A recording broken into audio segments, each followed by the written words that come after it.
Hello दोस्तों, स्वागत है आप लोगों का मेरे चैनल पर। आई होप आप सबकी प्रिपरेशन अच्छी चल रही होगी। दोस्तों, कुछ मेरे सब्सक्राइबर्स हैं जिन्होंने मुझसे पूछा था, या कुछ एस्पायरेंट हैं जिन्होंने डाउट पूछा था कि जब फॉर्म रीओपन हुआ था तो उन्होंने तब फॉर्म भरा है, तो क्या अभी उनको प्रिपरेशन स्टार्ट करनी चाहिए या नहीं करनी चाहिए। दोस्तों, आपको बिल्कुल अपनी प्रिपरेशन स्टार्ट करनी चाहिए। It's never too late to start. ठीक है, आपको अभी भी आपके पास, अगर मैं आज से बोलूँ तो हमारे पास 65 डेज़ हैं हिंदी के एग्ज़ाम के लिए। ठीक है, या जिनका इंग्लिश है उसके लिए भी 65 डेज़ हैं। दोस्तों, एक सिविल और मैकेनिकल ही है जिनका एग्ज़ाम फैब में है, टेक्निकल भी और हिंदी का भी। बाकी जो अदर ब्रांचेस हैं उनका या तो मार्च में है, या अप्रैल में है, या मई में है, या जुलाई या अगस्त में है। मैं टेक्निकल एग्ज़ाम की बात कर रही हूँ। ठीक है, तो हिंदी के लिए आपके पास आराम से 65 डेज़ हैं। ठीक है, और अपने एग्ज़ाम के लिए आपके पास कम से कम 3 से 4 महीने का टाइम है, या 5 महीने का टाइम है। तो आप आराम से अपने सिलेबस को कवर कर सकते हैं और इस एग्ज़ाम को क्रैक कर सकते हैं और सक्सेस पा सकते हैं। ठीक है दोस्तों, आराम से। तो आपको बिल्कुल टेंशन लेने की ज़रूरत नहीं है। आप अपना शेड्यूल बनाइए। अगर आप वर्किंग हैं तो आपको थोड़ा सा एक्स्ट्रा आवर्स देने पड़ेंगे, जैसे आपको थोड़ा सा मॉर्निंग में और इवनिंग में निकालना पड़ेगा। अगर आप नॉन वर्किंग हैं, फुली डेडिकेटेड है इस एग्ज़ाम के लिए, तब तो आपके लिए आसानी से ये एग्ज़ाम आपके लिए ही बना है, ये समझ लीजिए। बस आपको कुछ आवर्स मतलब बढ़ाने पड़ेंगे, क्योंकि आप एग्ज़ाम पास हैं। और ख़ासकर सिविल और मैकेनिकल वालों को, क्योंकि उनका एग्ज़ाम 2 महीने में है, मतलब टेक्निकल भी एग्ज़ाम पास है, इसलिए मैं उनको ज़्यादा एफर्ट डाल रही हूँ उनके लिए।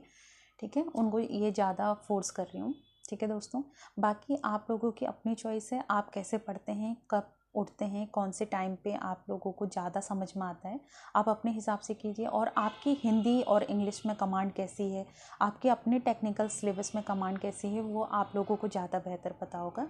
बस आपको बैलेंस बना के चलिए। और मैं कहूँगी आप सबको प्रिपरेशन करनी चाहिए, बहुत टाइम है। तो प्रिपरेशन ना करने के बारे में बिल्कुल मत सोचना, या बिल्कुल मत सोचना कि अभी टाइम नहीं है।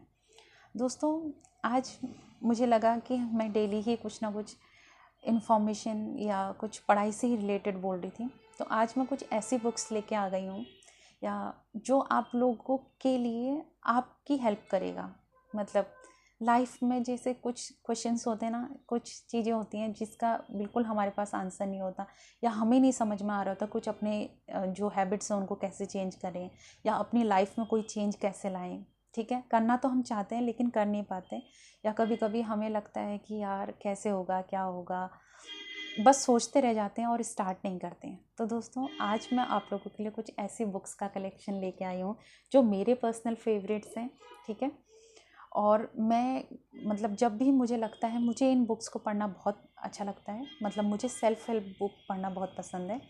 दोस्तों, जैसे कभी कभी होता है कि आप अपना सिलेबस का पढ़ें, काफ़ी टाइम से पढ़ें, कभी आपको छोटा मोटा ब्रेक लेना हो, या कभी आपको लगे कि आज तो आपका पढ़ने का मन नहीं है, तो दोस्तों आप इन बुक को रेफ़र कर सकते हैं, इन बुक्स को पढ़ सकते हैं।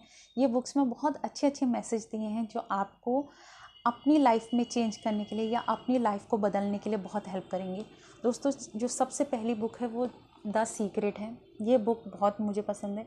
दोस्तों, इसमें secret of life, health, wealth, relationship, everything के बारे में इस बुक में कवर किया है कि जो भी हम चाहते हैं हमको कैसे आसानी से मिल सकता है। ठीक है, और हमें अपनी लाइफ में कौन कौन सी चीज़ों में ध्यान देना चाहिए, हमें अपने थॉट्स को कैसे रखना चाहिए, और ये इस बुक में बहुत अच्छे से बताया। दोस्तों, मुझे ये बुक बहुत अच्छी लगी।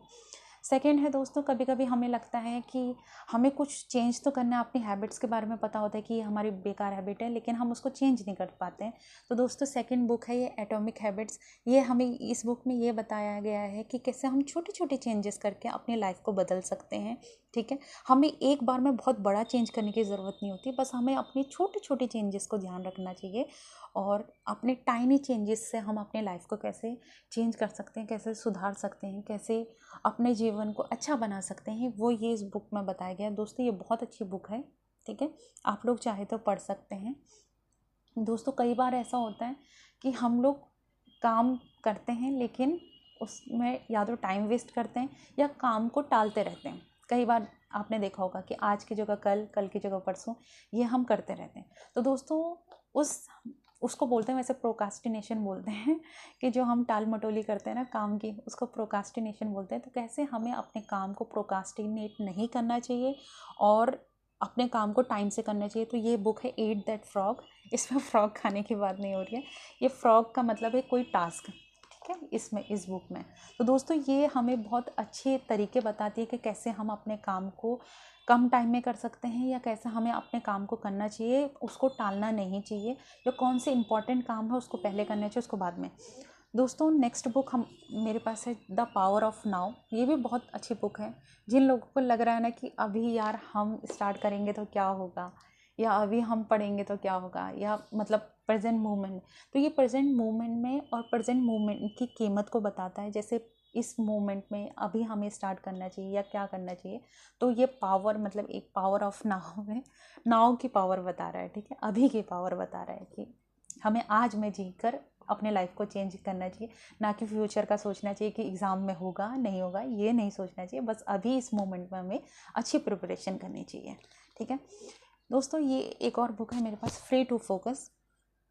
इसमें ये बताया गया है कि हमें फोकस कैसे करना चाहिए। कई बार हमें होता है ना कि हमें चीज़ें मतलब इस बुक में एक बहुत अच्छा मतलब मुझे पसंद आया कि जैसे बताया गया कि रिसर्च में बताया गया है कि जो एक एवरेज हमारा डिस्ट्रैक्ट होते हैं ना, वो 3 मिनट के अंदर हम डिस्ट्रैक्ट हो जाते हैं। जैसे हम कुछ कर रहे हैं, पढ़ रहे हैं, फिर हम आजकल हमारा तो ये स्पैन हो गया है कि हम हर 3 मिनट में ईजीली कोई भी डिस्ट्रैक्ट हो जाता है। जैसे उसको फ़ोन चेक करना होता है, या उसको पानी पीना होता है, या कुछ भी करना होता है, या उसको कुछ इंपॉर्टेंट याद आ जाता है, तो वो भी एक काइंड ऑफ डिस्ट्रैक्शन ही है। तो कैसे हमें फोकस के साथ इसको पढ़ना चाहिए, या कोई भी काम अपना करना चाहिए।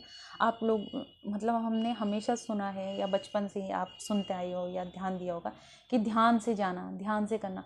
तो ये जो ध्यान वर्ड है ना, इसमें हमारा कभी ध्यान नहीं जाता दोस्तों। ये जो ध्यान है इसको मतलब फोकस ही कहते हैं। हम कहते हैं ना ध्यान से जाना, ध्यान से पढ़ो, ध्यान से लिखो, ध्यान से खाओ। तो ये जो सारे काम तो हम करते हैं, लेकिन जो ध्यान वाला वर्ड है ना, उसको हम कहीं ना कहीं मिस कर जाते हैं दोस्तों।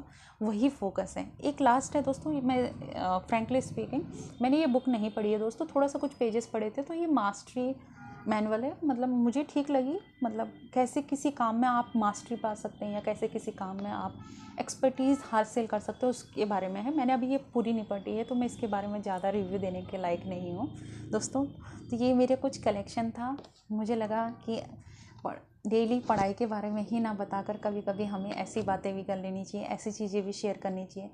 कभी कभी होता है कि ये बुक जो है वो किसी इंसान ने लिखी है, किसी ऑथर ने लिखी है, तो उन्होंने अपना एक्सपीरियंस इन किताबों में डाला है, या जो उन्होंने फील किया, जो उनके अंदर जो कमियां थी, उन्होंने उसको चेंज किया और फिर इन किताबों में वो लिखा। तो एक किस्म का ये आपसे किताब भी नहीं, ये एक इंसान ही आपको कुछ बता रहा है दोस्तों। तो ये बुक पढ़ना मुझे बहुत अच्छा लगता है, रादर कि हम किसी से बात करें या कुछ करें। तो उससे ज़्यादा अच्छा है कि एकांत में चाय के साथ या कॉफ़ी के साथ कभी कभार ये बुक पढ़ ली जाए, तो बहुत अच्छा लगता है।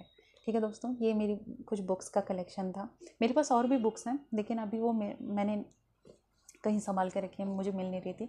तो आज मुझे इतनी मिली, तो मैंने आप लोगों के साथ सोचा इसको शेयर करूं। दोस्तों अच्छे से प्रिपरेशन कीजिए। कभी कभार हम ऐसा नहीं है कि हम हमेशा पढ़ाई के ही मोड में रहते हैं, ठीक है। तो कभी कभार हम छोटे मोटे ब्रेक ले सकते हैं। तो उसके लिए हमें अच्छा होगा कि हम कोई प्रोडक्टिव चीज़ उसमें करें, तो बहुत ज़्यादा अच्छा होगा, ठीक है। आप सबको पता है कंपटीशन कितना ज़्यादा है, तो हमारे लिए कब कौन सी बात हमारे लिए इम्पॉर्टेंट हो जाए या समझ में आ जाए, या कौन सी चीज़ हमारी लाइफ या कौन सा थॉट हमारी लाइफ को बदलते हैं, किसी को नहीं पता, ठीक है। इसलिए दोस्तों बहुत इम्पॉर्टेंट है कि हम थोड़ा बहुत इन बुक्स के बारे में भी पढ़ते रहें, और इनके बारे में भी जानें कि ऑथर ने अपने थॉट्स को कितने अच्छे से ब्यूटीफुली इन किताबों में प्रेजेंट किया है, ठीक है। थैंक यू दोस्तों। अगर आप लोगों को मेरा चैनल पसंद आता है तो प्लीज़ सब्सक्राइब कीजिएगा। Thank you so much.